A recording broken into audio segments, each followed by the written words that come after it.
What's up, YouTube? It's your boy GP's on the keys, and it's too easy back with another video today. And I know a lot of you have requested the Suez crisis. Shout out to everybody. Epic voice crack. Shout out to the people who recommended that. You know, Epic History has the bangers. You know what I'm saying? We're gonna definitely move on. We're gonna move on to another channel because we're gonna move on to other history videos, but just Epic History TV provides the slappers, like the big bangers. You know what I'm saying? We gonna see what's up with some more undiscovered heat, you know, but let's get to this. In 1956, a dispute over the Suez Canal in Egypt led to international crisis and war. Two fading colonial powers, Britain and France, expected an easy victory over Egypt, but were forced into a humiliating withdrawal as the world's new superpowers flexed their muscles. It was a stark sign that the age of European imperialism was over and that a new international order had taken its place. Little remembered today, the events of 1956 had huge consequences for Britain and France, the Arab world, Israel, and the United States of America. This is the story of the Suez Crisis, whose fallout shaped world affairs for decades to come.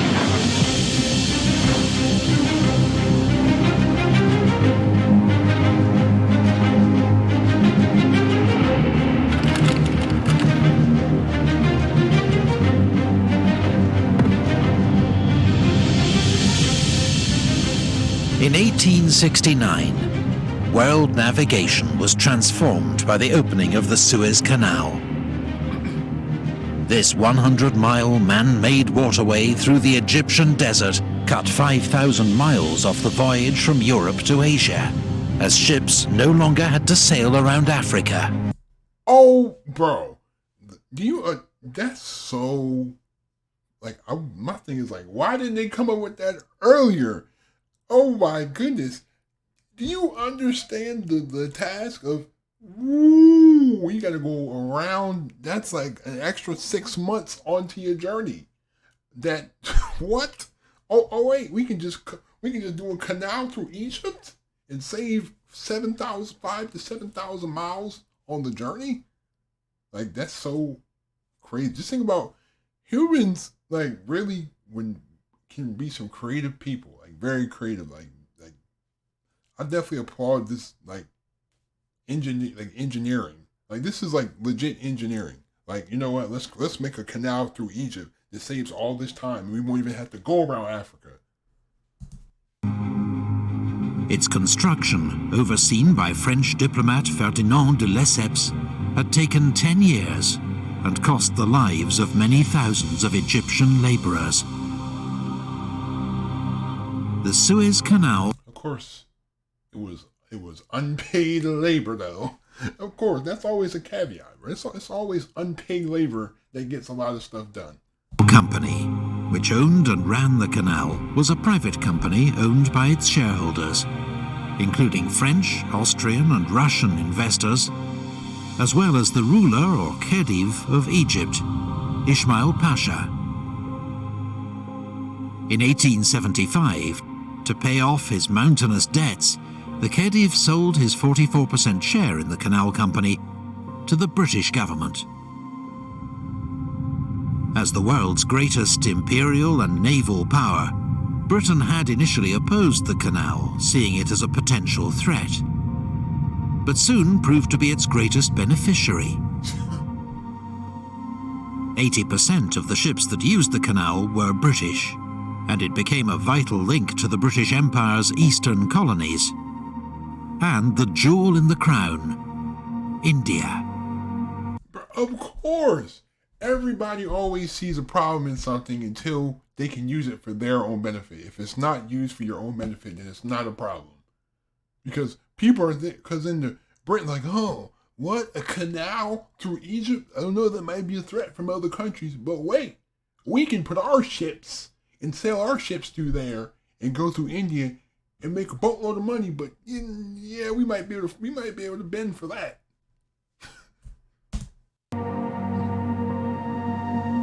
Control of the canal and the security of Egypt became a vital British strategic concern. In 1882, when Egyptian anger at European interference in their country exploded into a nationalist revolt, led by Colonel Ahmad Urabi, the British sent a military force to intervene. The Egyptian army was swept aside, and Egypt effectively became a British protectorate for the next 60 years. Yo, that's terrible. That's so terrible. You know, Britain savage. They had a problem with you building a canal through their country. They had a problem with you constantly being in their country because through the canal. So then when they revolt against your system, you send the army in and you kill the whole revolt. Oh my goodness. Just the savageness. You know what? They just said, F y'all, revolt. You revolt against a British army force. Revolt against that.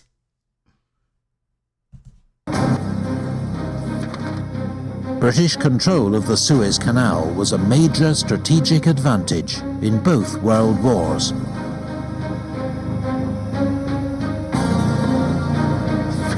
But in the wake of victory in World War II, the British Empire was in retreat.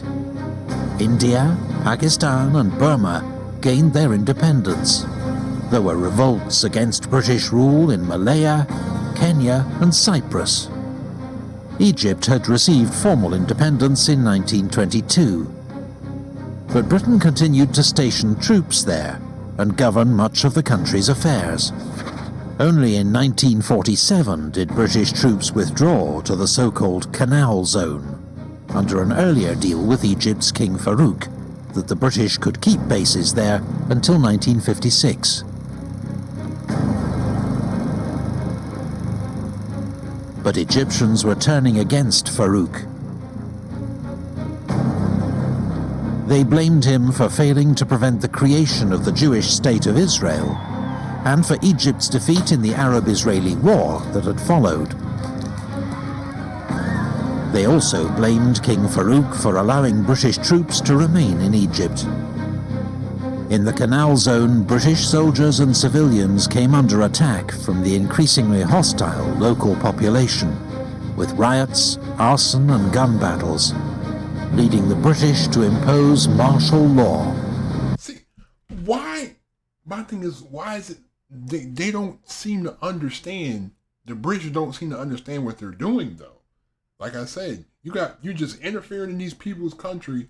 Like Egypt had nothing to do with you, but now you're using the canal because you basically took control of everything. So now it's the canal. You have the canal there, and you still have troops there, even though there's no real war. I mean, as what they said, the conflicts in the Arab-Israeli war. But the thing is, even if there's war, just the fact that you have your troops there is already a danger sign for the natives there. Like just think about that. If you're an Egyptian and you just all you see is British soldiers with guns and guns and guns, like you just feel like you're just being watched all the time. By 1952, a group of nationalist Egyptian army officers, known as the Free Officers Movement, had had enough. They seized power in a military coup. King Farouk was forced to abdicate and went to live out a luxurious exile in Italy. The following year, Egypt was declared a republic. It's like, I know I'm paused a lot, but like with me being in like the U.S., like like me just being raised on a United States education, basically, I used to feel like any type of government revolt was like something that was like ancient and old. Of course, like they would rival the townsfolk and they stormed the local political office. Like this sound like, of course, in the United States has been a major political revolt against the system, like for real, in since I don't know slavery, since the Civil War. Is that revolt? Would you call the Civil War a revolt? I guess the North revolted, yeah, because the South revolted against the United States. Yeah, it makes sense. Yeah, and formed their own union, like formed their own country. Like, so yeah, that's the last real revolt, like real revolt that changed something in the United States. I guess like could you call the civil rights movement a revolt? Maybe, but this learning how these countries, a lot of these countries have not been independent for over 100 years, just shows you that just like being in the United States, I feel like we've been coddled a lot. We've been just given a whole bunch of this false fancy history about how the United States just conquered everybody and how the United States was just this great huge country and everybody else just bowed at our feet and kissed our toenails. Like, nah, bro. Colonel Gamal Abdel Nasser emerged as the new leader and president of Egypt. A committed and charismatic Arab nationalist, determined to free Egypt from foreign influence.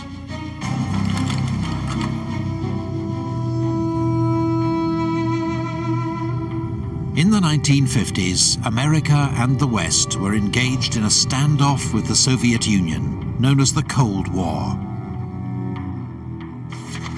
A so-called Iron Curtain divided Europe between communist East and capitalist West.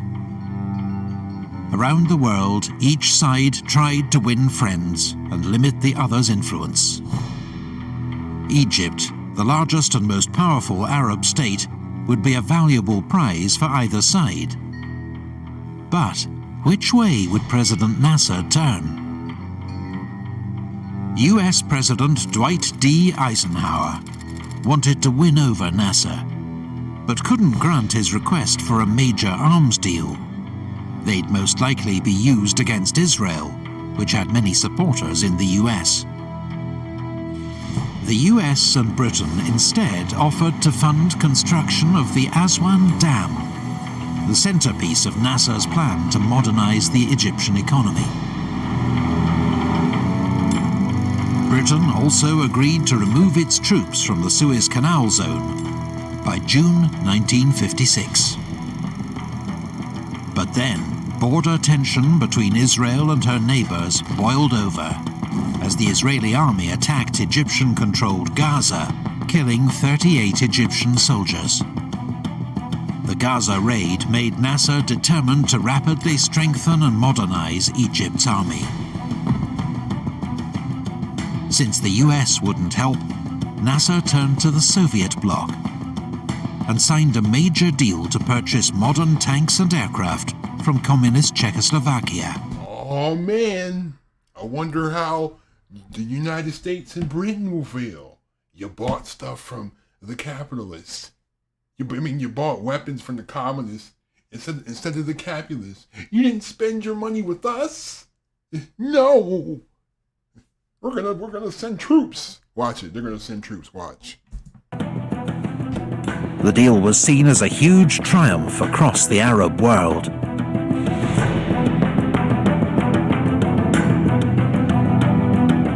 Nasser further antagonized America by establishing diplomatic relations with communist China. Oh, I told you.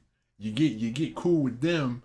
You get cool with one side, not the other. Then the other side, you know what I'm saying? You show more attention to the right hand than the left. The left hand gonna get kind of mad, like, hey, what about me? What about me? For Eisenhower, chasing an alliance with Nasser was proving a major headache, and the US and British offer to fund the Aswan Dam was withdrawn. It was a move that would prove to have serious global repercussions that neither Britain nor America ever saw coming.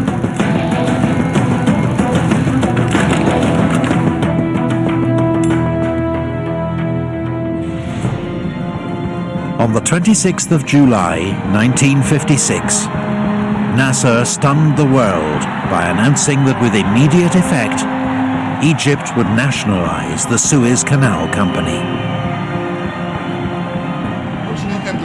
We dug the canal with our lives, our skulls, our bones, our blood, he declared.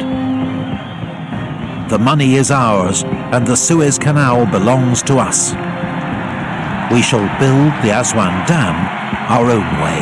Right.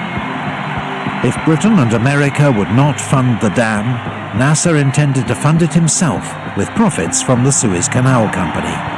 Smart. That's a see. Becoming independent. That's what I preach over here. Be independent. Fund your own projects if you can't. I mean, if you can look for funding, by all means, you know what I'm saying. You can look for some sponsors. Go look for some sponsors. But if you can fund it, you're saying you have complete control. You know what I'm saying? You do it yourself. You got complete control over everything that goes on. His speech received an ecstatic response from the people of Egypt. Nasser's move was entirely legal. The company's shareholders would be bought out at fair prices. Yet his decision would trigger an international crisis, war, and a new era in the balance of world power. They can't control it. In Britain, Prime Minister Sir Anthony Eden responded with fury to what he saw as a major attack on British national interests. What? National interest in another country that you basically bullied? You just built the canal through. You basically bullied them into submission to you, and now when they finally grow up, they finally get the chance to own their own canal. Now it's an attack against British national interests. No, they just revolted against the guy who was bullying them. They stood up to the bully, and now the bully is mad. 15,000 ships a year came through the Suez Canal. And from the Middle East, they brought a vital resource that the British economy couldn't survive without. Messing with their money. Through it travels today about half the oil without which the industry of this country, of Western Europe, of Scandinavia, and of many other countries too, couldn't keep going. This is a matter of life and death to us all. Nasser, as Eden put it, had his thumb on our windpipe. As Britain's Foreign Secretary in the 1930s and World War II, Eden had made his reputation by opposing appeasement, the policy of trying to maintain peace by giving in to the demands of dictators. But now, with poor health and frayed nerves clouding his judgment, he convinced himself that Nasser was another Hitler or Mussolini, an Arab dictator that Britain had to face down. The Egyptian president, he decided, would have to go.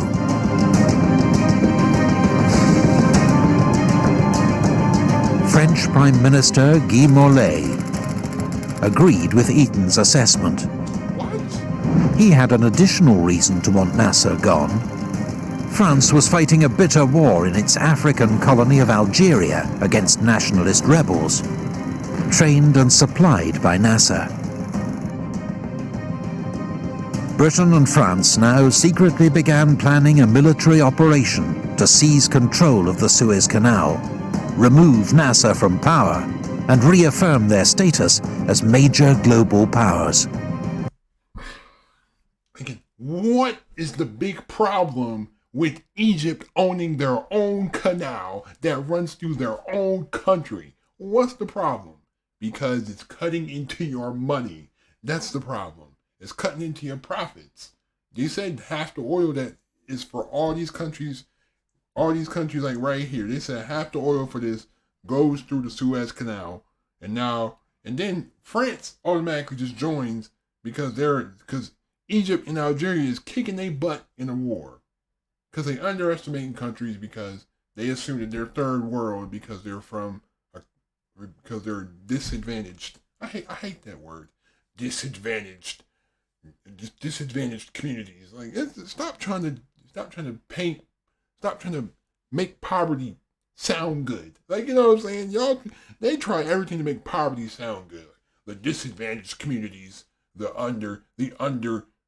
underfunded communities. Like, if they're in poverty, just say they're in poverty. Like, you don't need to make poverty cute. That summer, under pressure from the Americans, Eden agreed to host an international conference in a last effort to find a peaceful solution to the crisis.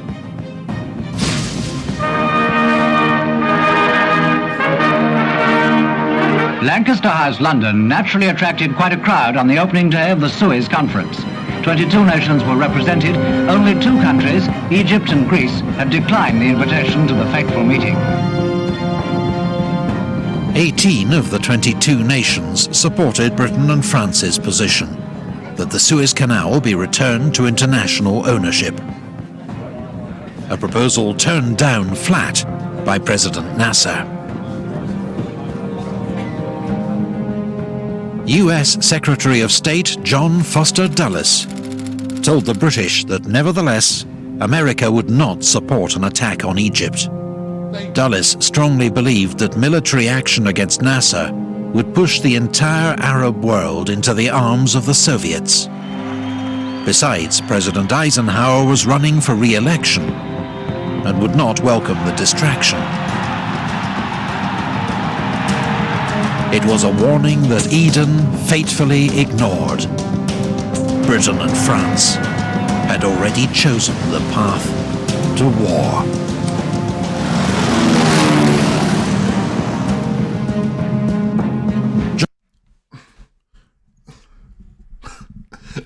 I'm just kind of confused. Why is it a crisis when the country that you've basically been using for X amount of years decides, hey, we want to have our own? Now, oh my God, no, see, they're trying to destroy our economy. No, you've been using them as a vessel for yours. That's crazy. How in the world? So it's basically saying, I'm gonna borrow your car, right? You know, I basically steal your car, right? And I use your car. Like, I'm going up and down, I'm going all across the country in your car. And then all of a sudden, when you say, you know what, I want my car back, and you take your car back, now I'm like, hey, you know what I'm saying? You're messing with my transportation because I was using that car and everybody else that I know was using that car, and now that you took the car back, where are we gonna go? What are we gonna do? Like, like what?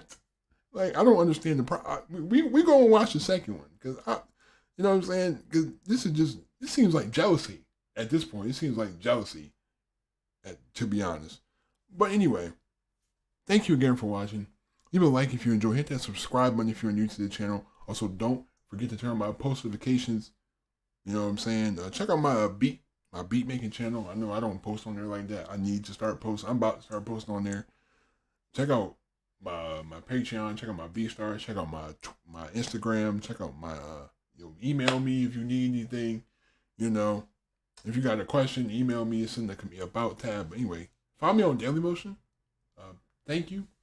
Be safe, stay on the grind. I'm out. Peace.